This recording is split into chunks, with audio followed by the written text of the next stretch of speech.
Hello दोस्तों, स्वागत है एक बार पुनः आप सभी का अपने इस YouTube चैनल टॉपर गैलेक्सी में।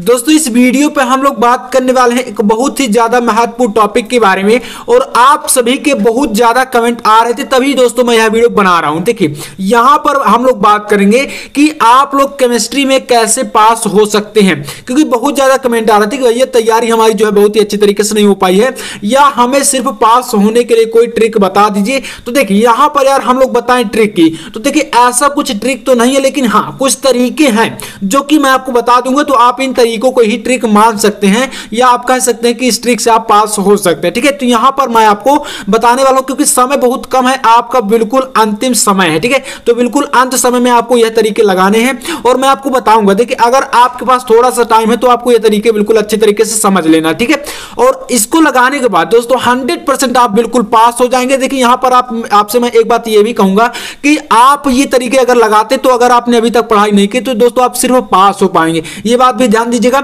आप सिर्फ जैसे 70 का पेपर होता है तो 70 में आप जैसे 23 प्लस जो नंबर होता है वह पासिंग मार्क होता है, तो आप जो है 23 प्लस नंबर 100% ले आएंगे। बाकी आप देखिए टॉपर नहीं बनेंगे, ये भी बता दे रहा हूं। अगर आप ये चाहते कि टॉपर बन जाएंगे तो आप इस वीडियो को छोड़कर जा सकते हैं। तो चलिए यहां पर देखते हैं कौन से तरीके हैं। अभी तक अगर आपने कुछ भी नहीं पढ़ा फिर भी आप लोग पास हो जाएंगे केमिस्ट्री के अंतर्गत। तो यहां पर सबसे पहले देखिए आपको यह ध्यान देना है, आपके पास जैसे ही क्वेश्चन पेपर आपके हाथ में आएगा, ठीक है, क्वेश्चन पेपर आपके हाथ में आया तो आपको कॉपी लिखते समय ये तरीके जो है अप्लाई करने हैं। ठीक है, कॉपी को लिखते समय अभी देखिए यहां पर ऐसा होता है, अगर दोस्तों आप 12th के स्टूडेंट रहे हैं, ठीक है, आप अगर 12th के स्टूडेंट रहे हैं तो अब ऐसा तो है नहीं कि आपने केमिस्ट्री लिया था, साइंस के स्टूडेंट आप रहे हैं तो कुछ भी नहीं पढ़े होंगे। देखिए, ऐसा नहीं होता है। ठीक है, अगर आपने साइंस ली थी तो साइंस ऐसा सब्जेक्ट होता है जिसमें हर एक स्टूडेंट के माइंड में एक अलग ही प्रेशर होता है। यहां पर आर्ट के तो आप है नहीं थे कि आर्ट में होता है कि यहां पर थोड़ा सा मतलब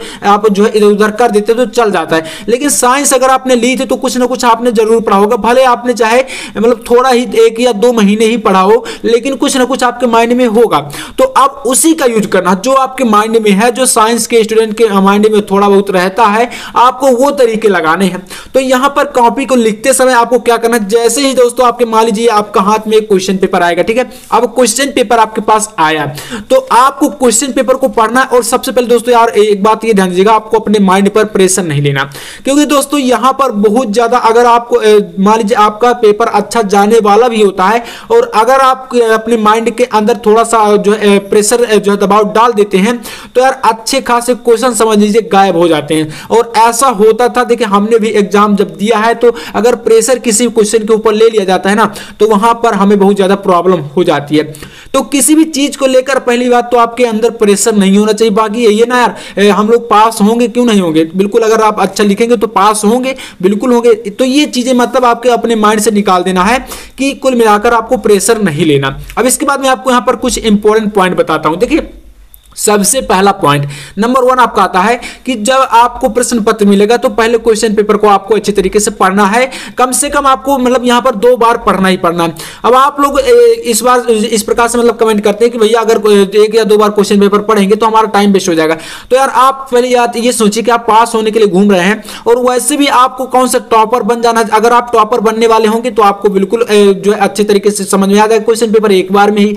और अगर आप समझ लीजिए पास होने के लिए इस वीडियो को देख रहे हैं तो आपको क्वेश्चन पेपर को कम से कम 2 बार पढ़ना ही पड़ेगा। ये अपने माइंड से आप निकाल दीजिए कि एक बार पढ़ने से क्वेश्चन समझ में आ जाता है।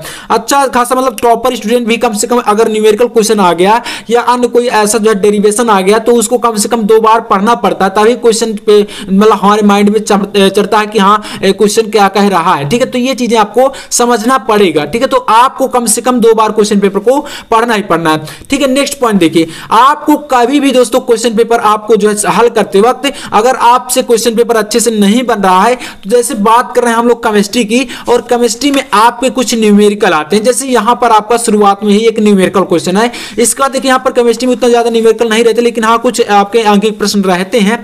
जैसे आपका यहां पर क्या है, एक ये हो गया आंकिक प्रश्न, इसी टाइप से आपका यहां पर जो थ्योरी के क्वेश्चन ज्यादा देखने को मिल रहे हैं। तो थ्योरी में आप जो है बना के लिखेंगे, मैं आपको बताऊं कैसे लिखना है। तो यहां पर ज्यादा न्यूमेरिकल क्वेश्चन आपके नहीं रहेंगे, तो इसलिए आपके बहुत ही बेहतर जिस प्रकार से फिजिक्स में रहता है वैसा यहां पर नहीं होगा। तो आप देखिए आपको कभी भी दोस्तों आंकिक प्रश्नों को पहले पेज जो है नहीं करना। पहले का मतलब यह है कि जो आपको आपकी कॉपी होगी, आपको शुरुआत के कम से कम जो है 2 पेज या 3 पेज में आपको न्यूमेरिकल कभी भी नहीं करना, अगर आपको तैयारी जो है आपकी तैयारी जो है उतना बेहतर तरीके से नहीं है। क्योंकि यार 100% ये तो होगा ही, अगर आपकी तैयारी बेहतर नहीं है तो न्यूमेरिकल आप करेंगे तो न्यूमेरिकल 100% गलत जाएंगे। तो इसलिए आपका जब शुरुआत में ही इंप्रेशन जो है मतलब डाउन हो जाएगा तो आपकी कॉपी मतलब अच्छी तरीके से चेक नहीं होगी। तो ये ध्यान दीजिएगा, आपको न्यूमेरिकल क्वेश्चन को शुरुआत में कभी भूल कर भी नहीं करना, ये बात ध्यान दीजिएगा। अब इसके बाद देखते हैं यहाँ पर नेक्स्ट पॉइंट। अगला आपका है, आपको प्रत्येक अध्याय से एक एक दीर्घ उत्तरीय प्रश्न को अपने माइंड पे रखना है। जैसे दोस्तों यहाँ पर मैं बात कर रहा हूं, अगर आपके पास अभी थोड़ा सा टाइम है, आप वीडियो देख रहे हैं, तो आप एक एक चैप्टर से, जो भी आपके चैप्टर हैं, तो उन चैप्टर से अगर आपको कुछ तैयार है, मान लीजिए आपको कुछ तैयार, जैसे बात करें फर्स्ट चैप्टर आपका ठोस अवस्था हो गया, तो इससे अगर आप मान लीजिए साटकी और फ्रेंकल दोष पढ़े हैं तो इसमें से कुछ पॉइंट तो आपको याद ही होंगे। तो उससे संबंधित चैप्टर, संबंधित ठोस से संबंधित कुछ भी चीजें आपको तैयार है तो उनको आप जल्दी से जो एक बार रिवाइज कर लीजिए। बाकी आपको वहां पर जो है क्वेश्चन उससे संबंधित कुछ मिल रहा है तब भी दोस्तों आप करेंगे, और अगर नहीं मिल रहा कुछ क्वेश्चन तो आप लोग जो आपको तैयार है उसी क्वेश्चन को आप लोग उस प्रश्न के अंतर्गत करेंगे। लेकिन दोस्तों छोड़ के नहीं आना है, यानी कि आपको कुल मिलाकर आपको जो भी तैयार है फिर आप उसको करिए, कोई दिक्कत नहीं है, क्योंकि कॉपी में आपको लिखना है और अच्छी लिखावट के साथ लिखना है, अच्छी राइटिंग, हैंड राइटिंग का विशेष आपको ध्यान देना है। तो ये आपका मतलब प्रत्येक अध्याय से एक एक क्वेश्चन आपको दीर्घ उत्तरीय अगर तैयार है तो आप लोग पास होने के लिए बिल्कुल परेशान मत होइए, आप बिल्कुल 100% पास होने वाले हैं। अब इसका देखिए आपका नेक्स्ट पॉइंट आता है नंबर 4। चौथा पॉइंट क्या है, आपकी नेमिंग रिएक्शन। देखिए आपको कम से कम 4 नेमिंग रिएक्शन जो है अभी तो है रट के जाना है, ठीक है। बोर्ड एग्जाम देने से पहले आपको कम से कम 4 नेमिंग रिएक्शन, जैसे वुड चिपेटिंग अभिक्रिया हो गई, फिडल क्राफ्ट अभिक्रिया हो गई, और भी कई सारी हैं। तो इनकी आपको करना ये है कि आप इनकी जो रिएक्शन होती है रिएक्शन को रट लीजिए, जो आपका एग्जाम्पल होता है, परिभाषा आप न मत पढ़िए, आप केवल रिएक्शन को पढ़ के जाइए और उसी रिएक्शन से आपको वहां पर बना के परिभाषा को लिखना है अपने अनुसार, ठीक है, कि इसमें ये प्रोडक्ट जो अभिकारक लिया जाता है और ये हमें प्रोडक्ट प्राप्त होता है, इस प्रकार से तो आपका ये जो है कंप्लीट हो जाएगा। तो आपको कम से कम 4 नेमिंग रिएक्शन पढ़ लेना है अभी से बिल्कुल, और आपके पास अगर थोड़ा सा भी टाइम है तो आप उसको पढ़ के जाइए। और देखिए ये 4 नेमिंग रिएक्शन आपको कहां पर मिलेंगे, अगर बुक में आपको जल्दी से नहीं मिल रहा तो आप हमारे चैनल पर जाइए, आपको जस्ट अभी 2-3 वीडियो के बाद ही वह जो है मिल जाएंगे, क्योंकि मैंने नेमिंग रिएक्शन के ऊपर वीडियो बनाया है, तो उनको आप लोग पढ़ लीजिए। इसके बाद देखिए नेक्स्ट पॉइंट आपका आता है प्रयोगशाला विधियों में। देखिए प्रयोगशाला विधियां आपको क्या करना है, जैसे मान लीजिए आपके बोर्ड एग्जाम में आ गया और आपको तैयार नहीं है, जैसे मान लीजिए फॉर एग्जाम्पल आ गया कि NH3 अमोनिया के निर्माण की प्रयोगशाला विधि बताइए, या अमोनिया के निर्माण की हैबर विधि बताइए।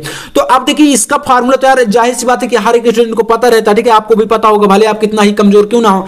तो अगर आपको पता है कि हाँ NH3 होता है अमोनिया, तो आप करेंगे क्या कि आपको इसमें पता चल गया ना कि इसमें नाइट्रोजन है और हाइड्रोजन है, बस आपको करना क्या है, आपको बना के लिखना है कि इसमें नाइट्रोजन और हाइड्रोजन गैस को मिलाकर अमोनिया बनाई जाती है। और इसमें थोड़ा बहुत प्रोसेस ऐसा करना है, जैसे डायग्राम बनाना नहीं आता तो आप इसमें कुछ भी चित्र बना दीजिए, इसमें ये बर्नर होता है, ये मतलब इसमें जो है ये पात्र लिया जाता है, इसमें उत्प्रेरक होता है, जो भी आपके माइंड में आता है कि मतलब हाँ ऐसी ऐसी चीजें होती हैं केमिस्ट्री में, तो आप उसी के अनुसार बना के डायग्राम वहां पर लिखा के चले जाइए, मतलब लिख के आपको आ जाना है। तो इससे आपको यहां पर जो है एक प्रकार से जैसे 5 नंबर का एक क्वेश्चन है और आप इसमें फार्मूला से लिखने को कुछ चीजें आपको जो परिभाषा और आपकी हिंदी की जो लिखावट है आप जो है वर्डों को अच्छी तरीके से लिख लेते हैं तो आपको यहां पर 3 नंबर कम से कम मिल जाएंगे। तो यही नंबर आपको पास कराने के लिए काफी ज्यादा हेल्पफुल होते हैं। कैसे प्राप्त करेंगे के अंतर्गत देखिए क्या होता है, जैसे क्वेश्चन आ गया कि एनिलीन से या बेंजीन से आपको लोग कैसे जो है आने को यौगिक प्राप्त करेंगे, तो आपको उनका फार्मूला अगर तैयार है तो आप उसका फार्मूला अभिकारक बनाइए और उसके बाद उत्पाद में आपको कुछ चीजें लिख देना है। बाकी आपका वहां पर अगर ये एक नंबर 2 नंबर क्वेश्चन होते हैं तो इनमें आपको कुछ नंबर मिल जाते हैं। तो मतलब यहां पर यही चीजें होती हैं, आपको लिखावट पर विशेष ध्यान देना है और बाकी आप लोग अच्छी तरीके से क्वेश्चन को करके आइएगा तो आप लोग पास जरूर से हो जाएंगे, ठीक है। तो अगर आप ऐसा करते हैं तब ठीक है, और अगर आप नहीं करेंगे तो फिर क्या ही दिक्कत, यानी कि आप समझते हैं कि अगर कुछ हम नहीं करेंगे तो लाइफ में होगा क्या। तो यहां पर कुछ ना कुछ हमें पाने के लिए कुछ खोना पड़ता है और कुछ मतलब हमें लिखना ही पड़ेगा। तो आपको कॉपी पर ज्यादा ज्यादा अच्छी लिखावट पर लिख के आना है। बाकी आपकी अगर राइटिंग अच्छी है, थोड़ा बहुत आपने वर्डों को अच्छे तरीके से लिखा है तो आप लोग पास हो जाएंगे। और रही बात परसेंटेज की, तो परसेंटेज के बारे में तो आप जानते हैं, उसके लिए तो आपको स्टडी करनी ही पड़ती है, ठीक है। तो चलिए दोस्तों उम्मीद करूं कि आपको वीडियो पसंद आया होगा, पसंद आए तो लाइक कर देना और चैनल पर ना तो सब्सक्राइब भी कर लेना। मैं आपसे मिलता हूं नेक्स्ट वीडियो में, तब तक के लिए जय हिंद, वंदे मातरम।